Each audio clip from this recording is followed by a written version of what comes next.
All right, a new game. I have white this time. I'm going to play the pawn to e4. My opponent plays c5, the Sicilian defense. Well, I'm going to play knight to f3. Usually I play knight to f3 to support the d4 push, but I like to play the Rosselimo variation, named after the player whose name was Rosselimo, right?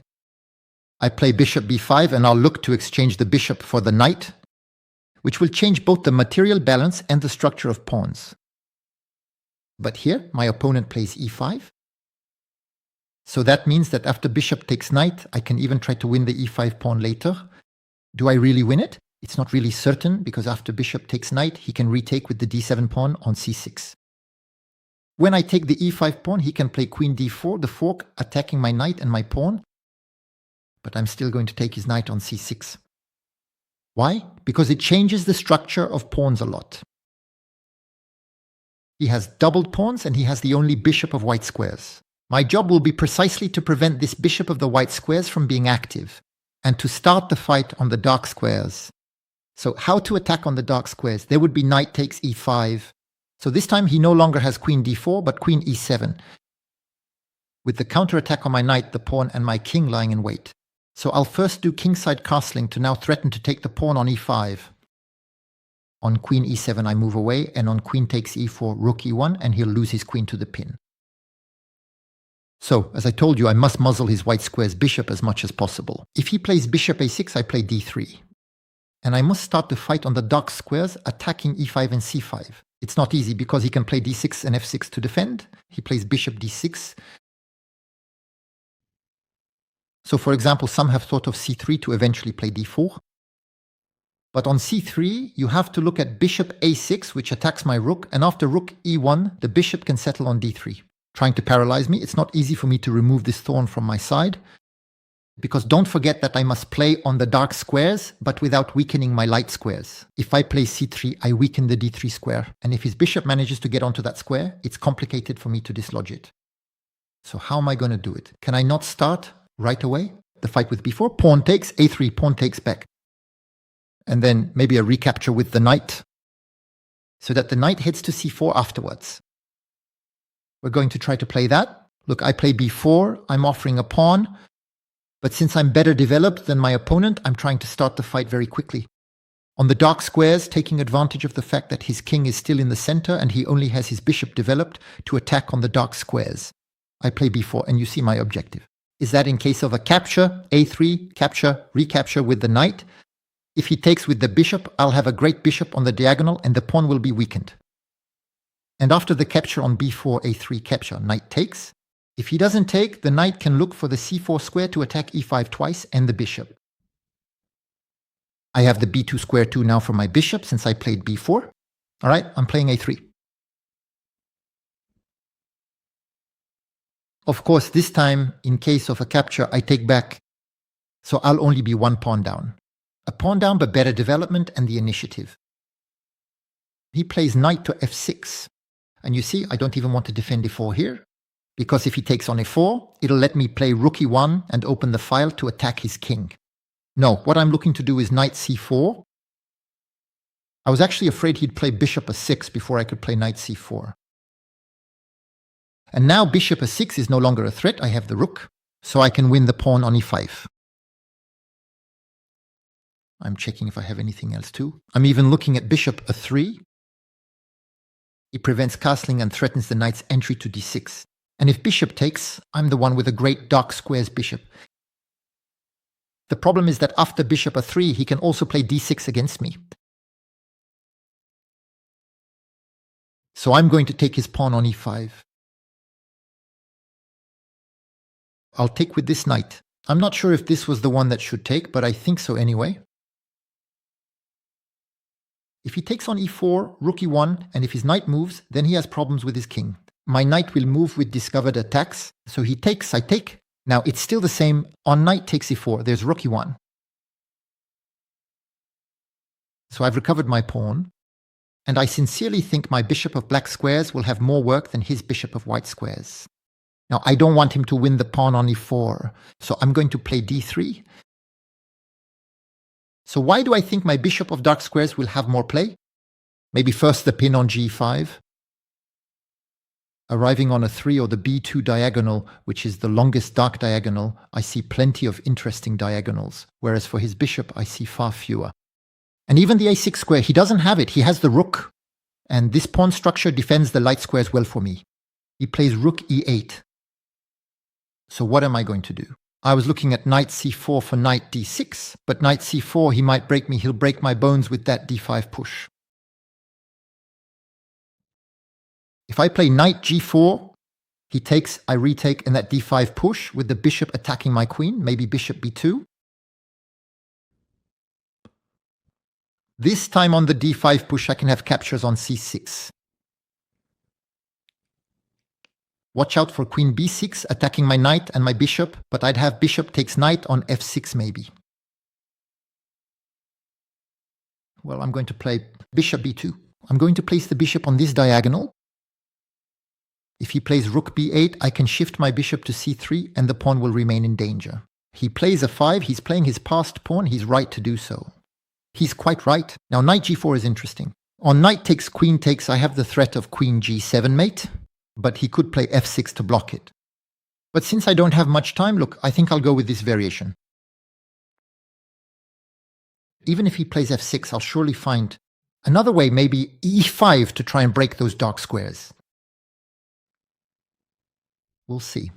He takes, I retake. Maybe he'll advance the pawn too quickly, forgetting the mate on g7. Because he wants to attack my queen on this diagonal, you see? But first he has to deal with the problem on the dark squares.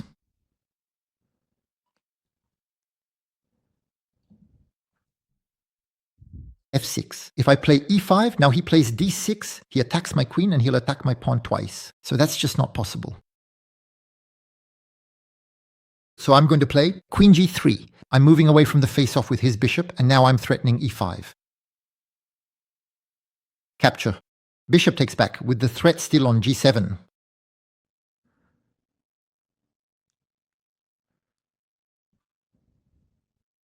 My rooks can't help me. So he plays bishop a6, but here I can win. The pawn, actually. Oh no, the queen is there. Okay, so I'll play e5. Now, with the opening of the e-file, my rooks can get involved in the fight too.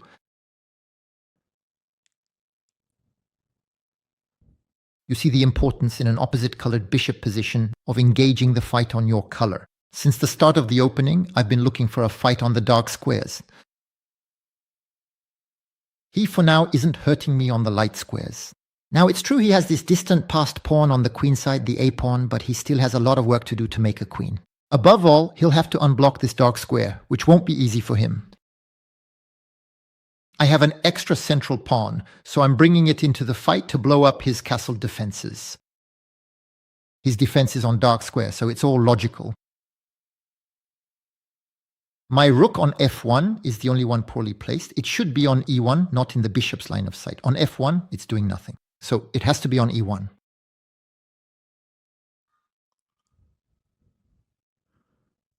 And now he doesn't know how to react to this pressure on f6. It's true that it's tricky. He plays rook f8, but I take. If he takes back with the queen's rook, my bishop is there. So he accepts the exchange sacrifice. That's what he saw. But now he's going to lose the pawn on a5. And his bishop can't move so easily because of the rook on a8. Behind that, I'm also threatening rook 1, doubling the rooks on the file. And you see, he'll perish with his light-squared bishop, which he was never able to use in the game. That's why it's very important to understand color imbalances as soon as they appear in the opening, to immediately set yourself up correctly. So I'll play rook 1. And here I take. What's happening? I can take. There's no mate. I'm checking for a back rank mate, but there isn't one. He's coming to attack my rook. I'll put it on b6 to have rook b8 protected by my queen and the fatal pin. He might come to a8 to try for a back rank mate, but it'll be too late. Rook b8.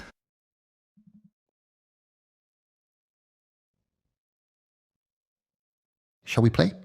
Rook b8 check. I'm aware he's looking to mate me on e1. But for now, he can't mate me. Queen f4 check, because I'm the one with the initiative. So we're going to keep this initiative. And here, I might not give a very smart check. I'll give another one here. I'll try to find a better one. I'm going to check him there. And then maybe now, well, I can take his pawn now. The rook helps me. At any time, I can make an escape square for my king, right? We agree on that. But here, I'm trying to mate him. He'll take with his queen, I take back, because he has no square for his king. He's forced to sacrifice his queen now. There.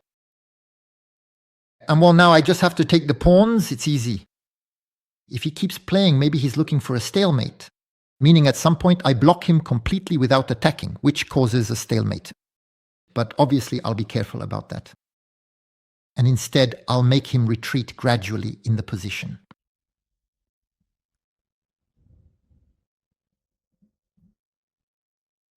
Well, I need my king's help. I can advance any pawn to get a new queen, of course. But here, I'll just get him with my king's help. We'll make him retreat.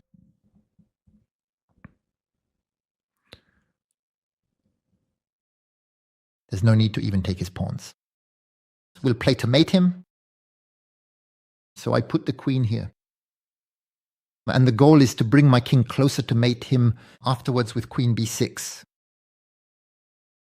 So I bring my king closer, and now I threaten various mates depending on the square he goes to.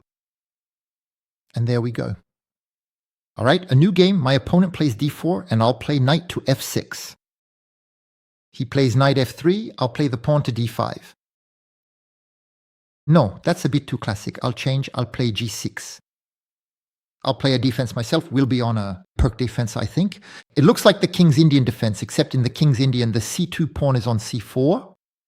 When the pawn stays on c2, it's called the Pirc defense. Well, of course, there are still some similarities. My opponent plays bishop e2, kingside castling. He might do kingside castling. And now I'll have to start attacking his center. So against this move, bishop g5, what am I going to do? Does he have a threat? If he threatens e5, take, I can exchange queens. And then move my knight, for example. It doesn't worry me much. I don't see his threat. I'll play pawn c6. Why? Because the pawn can help me play b5, then b4, chasing his knight to weaken e4. And then, if he intends to do queenside castling, and he does, the b-pawn advance can make him think, because I can chase his pieces and maybe hit his castling. He plays bishop h6. If I take, I'll draw out his queen. I don't really want to draw out his queen with knight g5 after, so he threatens attacks on h7. Even if it's true, I still have my knight defending, but my knight could be chased away. So I don't really want to draw out his queen. However, I'm going to play b4. I'm pushing back his knight to win the central pawn on e4. That's interesting to me. And there, by the way, I'll attack his queen. A queen that will have to move while still protecting the bishop on h6. If he takes on g7 first, well, I'll take his knight since I'm attacking his queen. Actually, I'm not sure, because if he takes g7 and I take his knight, maybe he could play queen h6 and protect his bishop. But I'd have knight g4. Anyway, he moved his knight. So knight takes on e4. I'm attacking his queen. It'll probably go to f4 or e3.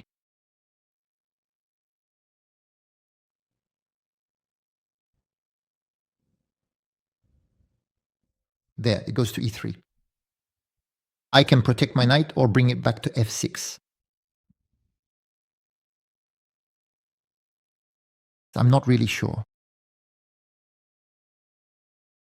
Protecting my knight with d5 still gives him the c5 square. Yeah, I'd rather bring it back to f6. It might not be the best move, but it threatens knight g4. He took first. So for now, he's not telling me where he'll castling, but he's lost a pawn anyway. There we go. He's showing me where he's castling. He's queenside castling. So that's where I need to attack. How am I going to attack his queenside castling? Pushing c5 isn't possible. He takes, I can't even take back. I'd lose my queen. The arrival of my queen is on a 5. He'll almost certainly play b3 to protect his knight. b3 weakens, it weakens the c3 square. Then I'll have moves like knight d5, and if I can eliminate his knight, getting into c3 could be interesting. I'm going to play queen f5. Oh right, but with queen f5 I'd lose the pawn on e7 later on. If I play b3, I mustn't forget that my pawn on e7 is no longer protected. But knight d5 will protect the pawn while attacking his queen. So that's what I'll do, queen f5. I want to encourage him to play b3 to weaken the c3 square. Now I play knight d5, I attack his queen, I protect e7, and I head for c3. He still has the knight defending that square, but I can sometimes eliminate that knight. Actually, I'm already looking at knight c3. Knight takes, pawn takes, I attack his queen, then queen a3 check and queen b2 mate. So knight c3 could be interesting. In reality, he can't take me. And on knight c3, I attack his rook, but I also attack the pawn on a2. So I play knight c3 and look how I break into the position. Knight takes, pawn takes, he didn't see it, I attack his queen, and well, he gives me his queen, otherwise he was mated. There was queen a3 check and queen b2 mate afterwards. And there we go, he's just resigned. But you see, if he didn't take the pawn, he had to move his queen somewhere. And after queen a3 check, king b1 and queen b2 mate with an infiltration on the dark squares. And it's quite funny because all these pieces, all these major pieces are on light squares and obviously his defensive structure as well. All right, new game. My opponent plays e4 and I'm going to play a French defense. I play e6. It's the same principle as the Caro-Kann defense, which is to support the d5 push, but not with the c-pawn, with the e-pawn. He chooses the exchange variation and plays d4. So here I'm going to bring out my bishop to d6 and I'm going to play a rare variation against him. I'm going to play h6. Why? And this will surprise him because I'm going to put my queen on f6. Well, not right away. The pawn is under attack, so c6 to defend my pawn. And I'm going to play the queen to f6, and I didn't want to run into bishop g5. And so I play the queen to f6. And you see the h6 pawn prevents bishop g5. And now I can play knight e7. And in this pawn structure, I can bring out my light squared bishop more easily than he can bring out his dark squared bishop thanks to the presence of my queen. Let me explain. We have a central pawn blockade. His d4 pawn is blocked on a dark square, which hampers his dark squared bishop and restricts its freedom of movement. My d5 pawn is blocked on a light square. So it's my light squared bishop that's hindered by this central lock on the light diagonals. But my light squared bishop can very well come to f5, whereas his bishop cannot come to f4 due to the presence of my bishop on d6, but also my queen. So here I can bring out, for example, my bishop, or simply continue to develop. Well, for now I'll develop. I don't have to bring out my bishop right away. I'm developing because I'm also looking at the c4 square, which could be interesting. He moved the knight back to a 2. I'm going to play the knight to b6, maybe bring out the bishop afterwards. For now, I'm not committing too quickly to castling, since he's also lingering a bit with his king in the center. That is to say, as soon as you indicate your king's position, the opponent can launch attacks on your king. Also, you have to be careful. He played the b3 pawn to deny me that c4 square. But here he's giving me the a3 pawn. I have to see if I don't get trapped, because afterwards there's b4 and my bishop can't go back. I can come to b2, attack his rook. The rook comes to b1, but my bishop can't come to c3. His knight is there. So after bishop takes a 3b4, there's perhaps this risk that I'll get trapped. I think I still have solutions, maybe based on a 5 actually. But is it a risk I'm willing to take in this position? I don't know. I don't know.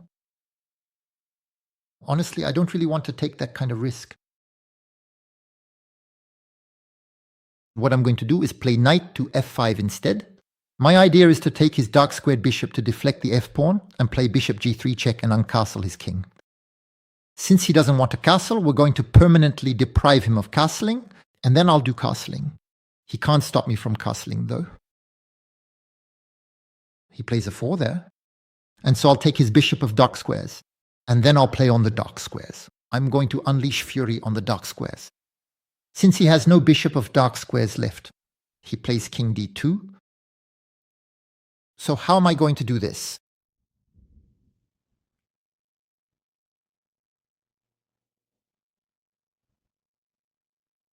He'll play rook f1 to face madame. But it's okay, I'll do kingside castling. I know rook f is coming, I'll move madame gently, maybe to e7 to keep an eye on the pion de trois so the king doesn't stray too far from defending it. We could have rook e8 later, and actually that e3 pawn is quite funny. I don't see how he can defend it. Now he can defend it with queen e2, not rook e1, because my bishop of dark squares is right there. But we'll play this move anyway. Rook e8. So he has to play queen e2 to defend e3. There, he plays queen e2. And now my knight isn't very well placed. Neither is my white square's bishop. I really should have developed it when I had the chance. And now, what should I play?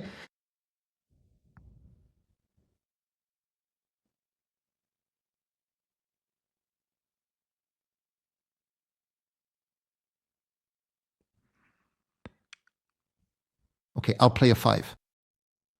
Let's see what he's going to play too. After all, his knight is misplaced, his king isn't safe either, and he has to defend the e3 pawn. I fixed the a4 pawn, and I'm also controlling the b4 square. As soon as the knight moves, there could be checks, which might be interesting. He goes to c3, so if I go to b4, the knight won't be able to move, and neither will the king. That could be interesting. The problem remains that I don't know how to increase the pressure.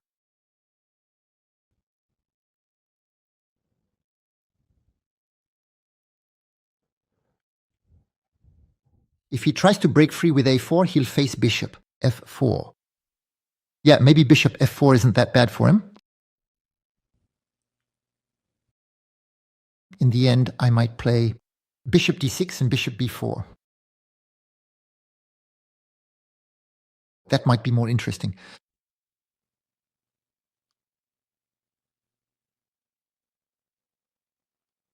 Maybe I'll play that bishop d6. I have a little idea. Look, I'll play bishop b4, bishop takes knight, king takes, queen b4 check, king d2, and knight takes a 4 check. If he's moved his rook in the meantime, the b3 pawn will be pinned. But he doesn't move his rook, he retreats the knight, so I'll put the bishop on b4 anyway.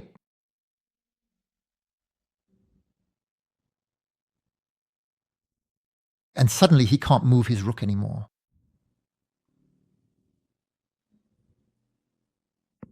And he's going to move it, he's going to put it on f1. So I'll play bishop e6 to defend f7. And as soon as he plays rook f1, the play on the dark squares. Look, bishop takes, king takes, queen b4 check. He's forced to go to b2. Knight takes a4. Then my knight enters c3, the king-queen fork. It's a massacre. What's going to happen next? A massacre on the dark squares. Look, this is a cold shower. He's been playing very, very fast. And now he's going to start thinking. Because the c3 square is going to hurt him a lot. So he plays king c1, and so he's still not thinking. If I play queen a3 check, yeah, I'd rather play knight c3, you know. I play knight c3, I attack his queen. He might come to d2, and then I have knight a2 check. Oh wait, no, I have queen a3 mate. A very nice mate on the dark squares. The queen and knight tandem. On the dark squares, it triumphs. You see the play on the dark squares, it finally paid off. All right, a new game of chess. I have white. And I'm going to start with the pawn on d4. My opponent plays knight f6. And now I'll play c4 to involve the wing pawn in controlling the central d5 square. And now I can play knight c3 without fearing the d5 push, and I'm preparing the e4 push. My opponent plays d6, and I play e4. And now if the opponent plays bishop g7, and that's what happens, we're in a King's Indian defense for black. This is what's called the King's Indian defense. They fianchetto the bishop and prepare for a very quick castling. I'm going to develop my bishop, my knight, and to castle. Notice that I didn't put my bishop on d3. Why? Because the d4 pawn is the pawn that can be most easily targeted by my opponent. The knight, the 2 pawns, and even the bishop lying in wait. And so if I had put the bishop on d3, my queen would no longer protect this pawn, and you'll tell me the knight would protect it. But in case of bishop g4, because he could play bishop g4, he would have pinned my knight since my bishop would have been on d3. And ultimately, I would have given him possibilities to attack the d4 pawn much more easily. Now my opponent plays knight to d7. And so I can do kingside castling, but I'm also interested in an attack called the knight attack, which consists of playing e5, take, his knight must move, for example, knight g4, and then e6. I sacrifice my pawn to damage his pawn structure. And that's what I'm going to do, by the way. I'm playing e5. So I'm aware that after knight g4, my pawn will be under a triple attack. But I'm going to advance it to e6 to break his pawn structure. So why will his pawn structure be broken? Well, when I manage to play e6, in case of a take, he'll have doubled isolated pawns, located on a semi-open file. That's to say a file where my rooks could attack. And the absence of the f7 pawn can even eventually weaken the safety of the black king. My opponent plays knight to e8. If he had come to g4, he would have been in the sights of my queen and my bishop. So that's why he prefers to go to e8. And now I'm pushing the pawn to e6. I could have defended it with bishop f4. But I wanted to carry out this knight attack. He can also damage my pawn structure with bishop takes c3 check. That would create doubled pawns, but his bishop is vital for his king's safety. So he takes back like that on e6. And you see, that's why he didn't want to put the knight on g4. Otherwise, I could have played a move like knight g5, for example, attacking his knight on g4 and threatening to take on e6. Whereas here, if I play knight g5, I only have the threat of taking on e6. A threat he can block by moving his knight, for example, and the bishop will defend. I'm just going to do kingside castling. I'm down a pawn, but I think his pawn structure is damaged. Maybe some ideas based on knight g5, followed by bishop g4 to double the attacks, and maybe even rook e1 to triple the attacks on the e6 pawn. Because if I win back the e6 pawn, well, I won't be down a pawn anymore. But he'll still have an inferior pawn structure with the isolated pawn on e7. So he could look for moves like e5 too, so that the knight and bishop defend. But I think that blocks the play of his pieces, the presence of his pawn on e5. And it gives me the d5 square, by the way, for my knight or for my queen. So now he's thinking, you see, he's not that comfortable with this structure. One pawn up, but he's the one with the problems.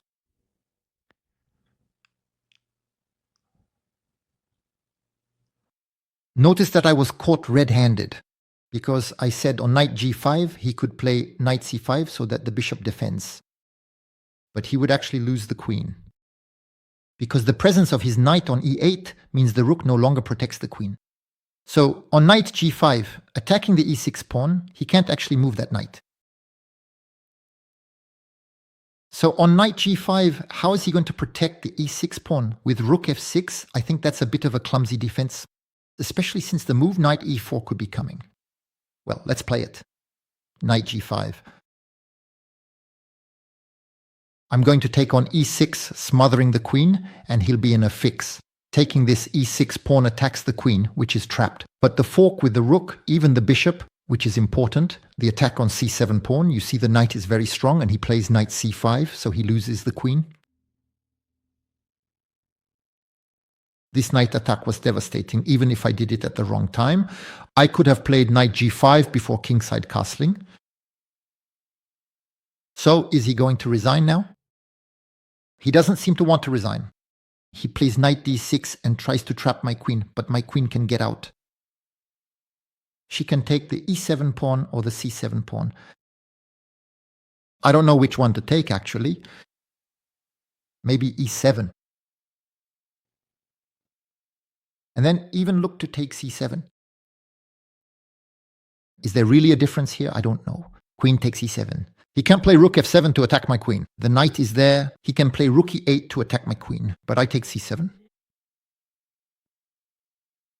Yeah, well, I'm going to take on e7. I didn't really see the differences there. I'm not going to use all my time on this move. Now he's making a queen-knight fork, but my bishop protects. So I can move my queen without any problem. Ah, but there's queen takes h7 checkmate. Well, that's faster than expected.